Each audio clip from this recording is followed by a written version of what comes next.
Hey guys, welcome back to the HCIM series. In this episode, we're going to be going through our entire first Tombs of Amascut run in a guide-like format. This is so people that are new to the game can get a glimpse into what raiding is, and that when you break it down, it can be very simple and there's nothing to be afraid of to get into. If this is something you'd like to see more from me in the future, let me know. It'll be our first real guide, and I think we can improve each time to bring you a wonderful product. This is the invocation I came up with for an easy HCIM layout, so the goal will be based around this setup. So let's get into it. I'm nervous. I am genuinely nervous. It's been a while. Now that we're in the Tombs of Amascut, I'm going to be going through the order that will be dealing with the bosses. First of all, we're going to be taking on Zebak. This is due to most of the damage being avoidable and shouldn't be too much of a drain on prayer. Secondly, Kephri. Once again, most of the mechanics are avoidable, even preventable. We won't have to camp any protection prayers, so it'll be a relatively cheap fight, provided we don't forget something important. Once we have downed two of the bosses, a helpful spirit will appear, and we're going to have to be taking Chaos. If I had a better food situation, i.e. Sara brews, we would be going for power.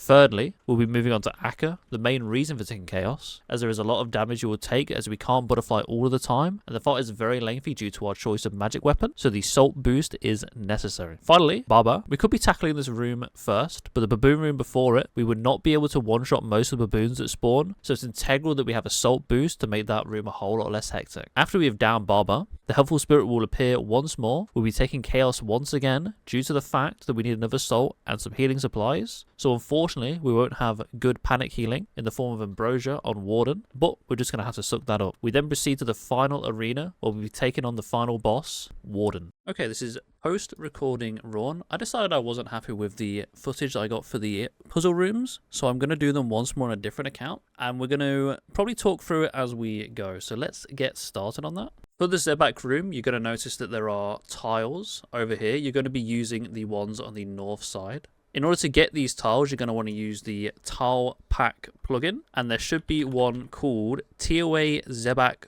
Puzzle, and that should give you these tiles. In order to utilize them, what we are going to do, you'll notice that these are in between the statues here. So we're going to run in, we're going to drop our Sara Brew, we're going to pick up the water container, run over here, and then we're going to click on the waterfall. You can dodge the green stuff by running to the side. It probably won't hurt you most of the time regardless, but you should be trying to avoid it just to take less damage. And obviously if you click the palm tree from there, you will go to the tree and go across the line, and then you can immediately just click on the waterfall once you reach there, click the waterfall, come back, and you should beat the crocodile every single time, as long as you're anywhere near to tick perfect. So that is the Zebak room. Since Zebak will be such a long fight of our DPS, I'm going to be flashing my prayers throughout to conserve as much prayer we can. This will be a theme throughout the raid.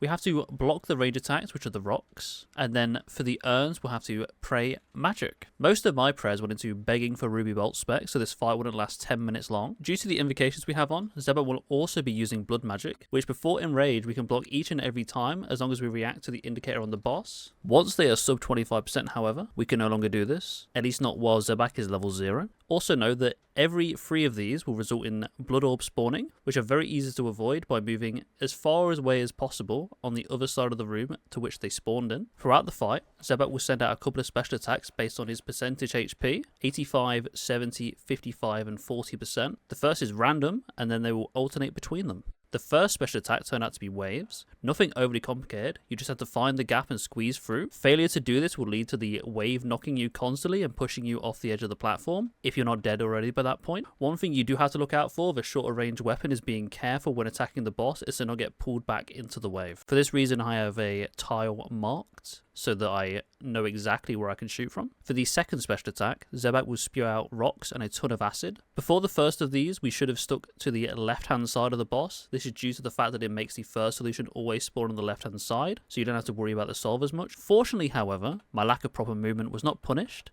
and we got a great spawn that causes no difficulty. For the second set of this special, however, you should stick to the middle and find the soul from there. This set spawns further back, too far out sometimes for the RCB. Luckily, we managed to get a decent spawn so that we could keep on hitting without having to change our attack options, as that would significantly lower our DPS if we went to long range. Once you have solved this and Zebak's health is low enough and rage begins, this is where our lack of DPS was really showing, as it took us an absolute age to get the boss down. I turned on Eagle Eye to try and speed up, but in the end it just cost us the prayer sip. While it's okay to use supplies to speed up the kill, it is important to conserve them wherever possible, as this is an endurance game. Okay, as for the Kephri puzzle room, I would tend to avoid the obelisks. Obviously, if you have the Tombs of Amascut layout, it will tell you how to solve these puzzles. I don't think you need really to go over them. But what I will show you is this little spot here for the obelisks.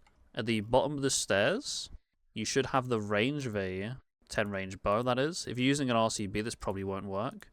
But the rock should never drop on you, and you can just chill with that and get your free room completion. Something that can be noted for this thing is that you actually don't have to always dodge in like the middle. You can step over the tiles, so moving like this is actually very efficient and pretty quick. Also, something that is very important, if you do have the plugin, obviously these tiles down here will be marked so that you can actually not have to remember them. I'll be honest, I feel like the plugin for me is a must. Obviously you can if you want to, if you're a bit more of a purist than me in raid situations, turn off the plugin and do it yourself, but the amount of time you save probably overall it's just phenomenally worth it in my opinion. Kephri is really the simplest boss of the raid. There's not much that can go wrong, especially in solo raids. You don't have someone else dropping dung and trapping you. This happens a lot. However, to start as always, we'll stab the boss with the bone dagger. Kephri has a funky little interaction with the bone dagger spec that it just ignores the guaranteed hit it claims to have, so of course we missed. Something also to be noted about the defense reduction on this boss is that it resets once you hit the final phase of the boss, just another kick in the teeth. Throughout the fight, Kephri will shoot a projectile at us that encompasses a 3x3 area. This is very easily dodged by moving 2 tiles to the side once we see the shadows on the floor. Now we can move on to Kephri's specials, of which they have 2. Dung lines. These spawn throughout the fight to limit the amount of room you have in the arena. In order to deal with this, we just stack all of the dung we get in a singular line for as long as possible, and it will never become an issue for us. When Kephri is about to use this on you, you can see bugs flying around you as the indicator. Moving on to the eggs. Once these spawn, you'll be able to see an array of eggs, and there'll be large and small ones. We'll be killing off the large eggs as to prevent scarabs from spawning and hitting you to chip you with range damage. If they were not killed, the eggs blow up in a 3x3 radius, causing a large amount of damage to those within. Once you deplete Kephri's shield for the first time, a scarab will spawn that hits you with range attack and poisons you. This is when I figured out a big mistake with my setup that I overlooked. I forgot to bring myself an anti-poison. I was confident enough in my ability to not take additional damage that I decided to press on with the run. To note, during the intermission, Kephri's attack will be switched with a kamikaze bug that will do the same thing as their regular attack, and there's bug swarms converging on the boss to replenish their shield, but we'll be ignoring these as we don't really have a great way of killing them. After the intermission, we'll go through phase 1 again, dealing with dodging Kephri's attacks and specials once they come, and once we deplete the shield once again, we go into the second intermission. This time there's a melee and a mage scarab that spawns. Essentially, we'll just pray melee to prevent them from hitting us, as the major doesn't attack often. This is because it's charging up a powerful hit. You can see the progress of the charge by the number of the red swarms around it. Once 8 spawn around it, will fire a shot which cannot be fully negated from protect from magic, but you can mitigate it. But with our DPS right now, we didn't worry as we managed to kill the scarab before it fired it off. Then, we essentially just sit in phase 1 until the end of the fight. Once the shield depletes once more, Kephri will knock us back and fire out another dung strike, but that's pretty much it. We then have access to their actual HP bar, and once this depletes, it's game over for them. I would just like to mention, thank you for watching this series. I'm planning on pushing videos out faster from now on, so if you're interested, please make sure to like, subscribe, and ring the bell. I know it's cliche, but it would help the channel grow and help me immensely. Thank you. Once again, you're going to have an absolute whale of a time with the mirrors. You can face the direction the red is facing and place the mirrors so they're actually facing the direction that you want to, or you want them to before you place them down so you don't have to rotate afterwards. It's not always achievable, but helps save time when you can do that. Obviously, again, plugin works wonders here. I would definitely recommend it. Then, after we get to this point, we're going to move here, place the mirror, stand 1 tile away, and then as soon as that orb goes green, we're going to click on the statue. And if you have a dragon pickaxe every time, this should be a 1 down. However, this account only has 83 mining, and I'm going to have to dodge this. So we're not going to achieve the 1 down. But this is probably a bit more a realistic representation of how it happens on my other account. We're probably going to have to do it again. Because if you do it with a rune pickaxe, you've got to hit an average of a 16.25 when you are doing it. We're trying to hit the obelisk, and I think you hit a 15 to 17 each time if you have 85 mining and a rune pick, which makes it so that you don't really have a great chance. It'll happen every so often, but you'll mainly get 2 downs. Next up is Akkha. This boss fight is an absolute drag while just using the warp scepter. In order to not take damage, we're going to have to butterfly as much as possible while Akkha is in their melee phase. Butterflying is simple with the tile packs. You start on one of the lone tiles and click to the closest tile in the pair and proceed to the opposite tile of where you started, as shown on screen. This has the added benefit while the Stay Vigilant invocation is active, preventing the boss from switching styles and forcing us to break our butterfly. They will still have a chance, however, to switch the prayers when they use a special, but this prolongs the mage phase immensely. There is also a 4-tick method to doing this, but it's a little bit more intensive and the setup is slightly jankier, so I'm just going to stick to the 5-tick method for now. Throughout the fight, there are a few different stages to be aware of. Add spawns. Every 20% HP the boss loses, it will spawn a set of adds that we need to kill before they unleash an area attack. Unfortunately for us, this means that I will not be able to keep butterflying as we will not have the DPS required with a warp scepter, so we elect to melee them instead, which gives us plenty of time to spare.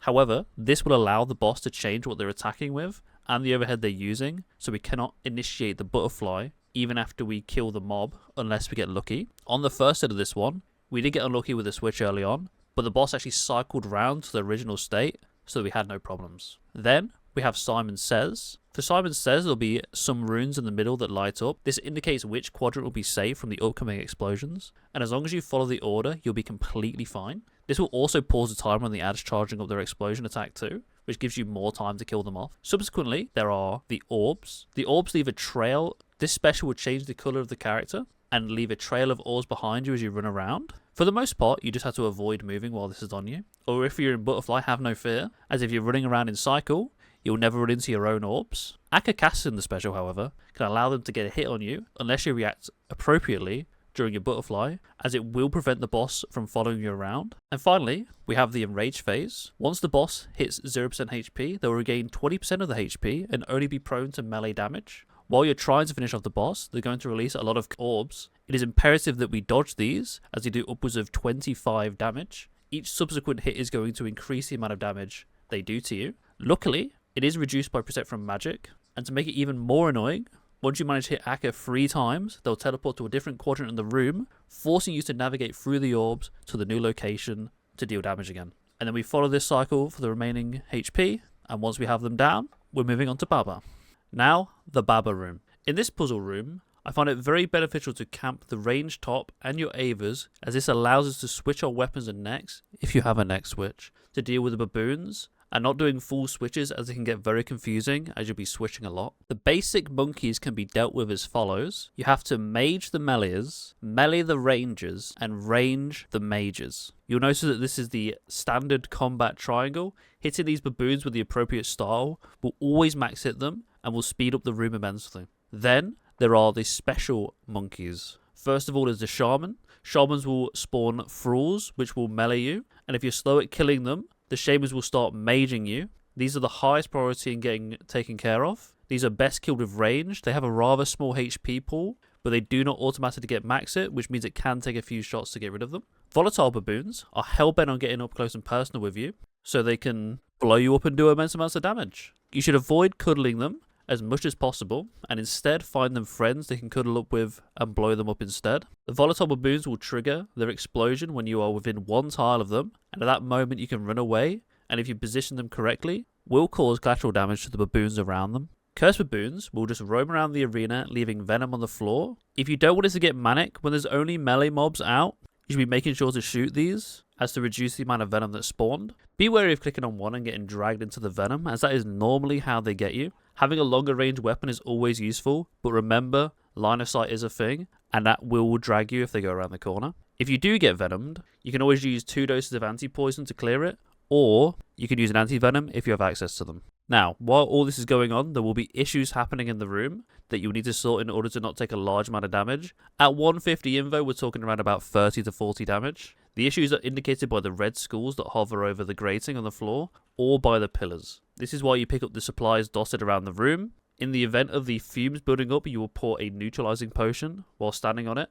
and when it's the roof support, you merely just have to click one with a hammer in your inventory. Then, as long as you've stayed on top of all of this, you're ready for the Baba room. Going into Baba, we're going to have to talk about the technique that allows me to do TOA at this invo of our current gear, the Red X method. Since we're using the red X method to negate the other mechanics, I won't be able to show you them, so we won't go into any detail on them unfortunately. Once we enter the arena, we'll stand on this tile, have our bone dagger ready with our special attack active. Once we hit Baba, we'll be stepping one tile to the side to get Baba into position, then immediately clicking on the teleporter that we clicked on to get into the room. In order to perform this correctly, you need to be walking, so when I made this click, I held down control, as that will do the job for us. You could also turn off your run as you enter the room. It is personal preference. I find integral to have your true tiles showing to make it a whole lot easier throughout. To do this method successfully, you want to walk under bar 3 tiles, then click on bar and walk out to attack. This is the point where it's easiest to switch your weapon from the bone dagger to whatever you're using. Then once you see Baba's arm swipe,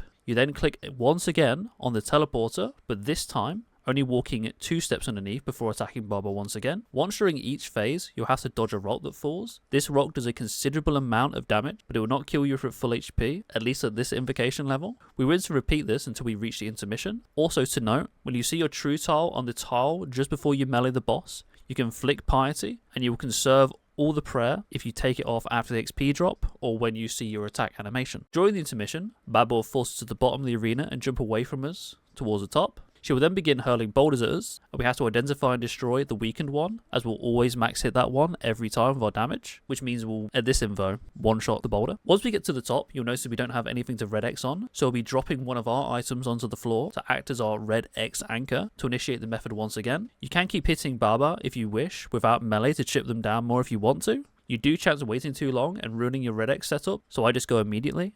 Much like in phase 1, we stab the boss, walk back 1 step, and then proceed to walk under 3 tiles to initiate the cycle. You get the gist. We do this for the rest of the boss fight until it's dead. Red Xing Baba negates the majority of her mechanics, making executing the method the only thing we need to focus on.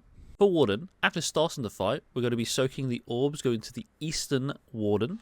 This has multiple purposes. It will offset the disco lights that we have to avoid, as they will absolutely tear me a new one, and it will make it so the Warden that spawns in phase 2 will not be trying to get into melee range of us, and allowing us to control the fight a bit more. You can't see it in the clips, but the orbs coming out from the obelisk are charging up powerful attacks. Once we manage to down the obelisk, phase 2 begins, and we have to amaze the Warden with the goal of filling up their HP bar and forcing them to drop their core. Before we get to that, we have to react to each of the boss's attacks. Rocks being ranged and school being made. You can tell what the Warden is going to fire by watching the boss's movements. Sometimes, however, the boss will turn off your prayer and fire a projectile that you need to put a specific prayer to block, else you take massive damage. Red sword for melee, white arrow for ranged, and blue orb for magic. Throughout this phase, while dealing with the Warden attacking you, the obelisk in the middle will start setting out special attacks. I'll explain these in the order that we encounter them.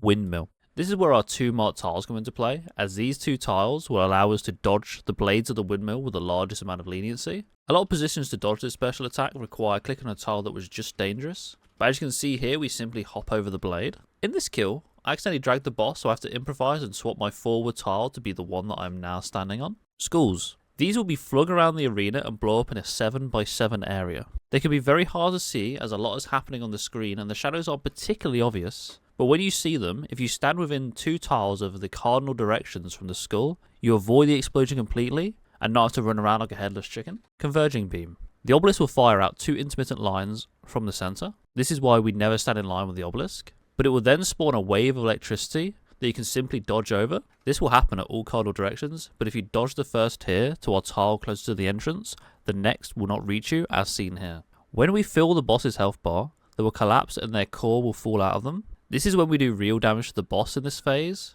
and this is the main reason we want to bring a liquid adrenaline into the fight, as this allows us to spec with our dragon dagger to absolutely smash the core. This usually means we get a 3 down, but on our first core phase we stood underneath where the core spawned, which delayed us a short while, which means we got 1 less attack off, so we have to do another range phase. Mentioning the range phase, I have to mention that after each core phase you'll have to switch thrall and the attack style you're using on the boss, as the Warden will change prayers, starting with mage and alternating between that and ranged. Once we have destroyed the Warden's core, we'll be going into phase 3. This room looks slightly different and we're forced to play in a singular quadrant. We'll be back to ranging in this phase due to the fact that the Warden has an incredibly high HP pool and rubies will be very effective. All of the damage in this phase and the next is completely avoidable as long as you move correctly, so let's get into the Warden's auto attack. Water will be causing shockwaves in the tiles, which we have to dodge. As Insanity is not on, this will always start on the right followed by the left, then the middle. This will repeat throughout the phase, resetting after each skull spawn. Once the boss has lost 20% HP, they'll become invulnerable and spawn skulls around the area. These patterns are the same each time you take on the boss. To note, there is a solo layout and a group layout, but that is irrelevant to this video for the sake of brevity. These skulls have to be meleeed, and without insanity you have plenty of time to do so. If you lose some ticks, there's no need to panic. Once the second set of skulls appear, Zebak's Phantom will spawn, and it will mimic Zebak's main attack during that fight. You need to pray Protect from Range and Protect from Mage for their respective styles to negate all damage. This can cause issues when you're dealing with the skulls and overwhelm some people, but I would say at this info level just focus on getting these skulls hit, as the damage Zebak will do won't be more than 20, and there's not going to be too many shots fired out. Normally, if you're fast, there won't even be a second shot. Then, after the third set of skulls, Barbar's Phantom will appear, and it will mimic Barbar's Rock Fall special attack. It will periodically spawn a falling rock where you're standing. This mechanic really isn't that big of a deal. The main issue is that it could catch you while you're waiting for Warden Shockwave Saga to start up again after a skull wave. But if we're moving to dodge the shockwaves anyway, you'll end up dodging the rock falls that you spawn. These will mainly become a problem in the last phase if it drags out too long. Once Warden hits 5% HP, they will heal back up to 25% and phase 4 begins. During this phase, Warden will stop their shockwaves in favour of spawning lightning attacks throughout the room. These are initially very easily dodged as there is plenty of room in the arena, but this fight has a softened rage as the tiles behind you will start flying away row by row and reduce the amount of room you have to play with. The real issue begins once you are down to the last row, as things can get quite hectic, and you need to make sure not to get hit by your own rock fall, as that is the most likely thing to be fatal. My kill here isn't particularly clean, because I'm a little bit out of practice, but you really want to identify tiles that lightning is going to be spawning on, and be ready to move to that tile, as the lightning just went off. Fortunately, our DPS was relatively high, so we didn't have to stick around dancing our asses off for too long. After this phase is down for good, we can then go collect our reward. Threads! I'm wearing the threads right now, look at me. Made by my man in the Hunters Guild. Damn, that's all the tasks. What an absolute crime.